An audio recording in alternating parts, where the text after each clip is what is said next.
Welcome to Tech Leveler. Are you asking, where is the Do Not Disturb on the iPhone? Well, I have you covered. To find the Do Not Disturb, swipe down from the top right hand corner of the iPhone. And right in the middle here, you'll see the large icon, Focus.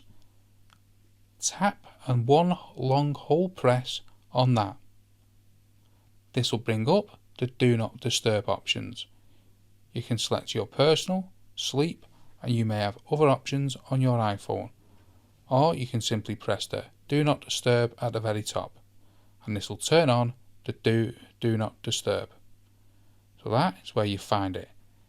If you want to turn it back off, again swipe down from the top right hand corner, and you can press just straight away on the centre here to turn off the Do Not Disturb. So that's how to find the Do Not Disturb on the iPhone.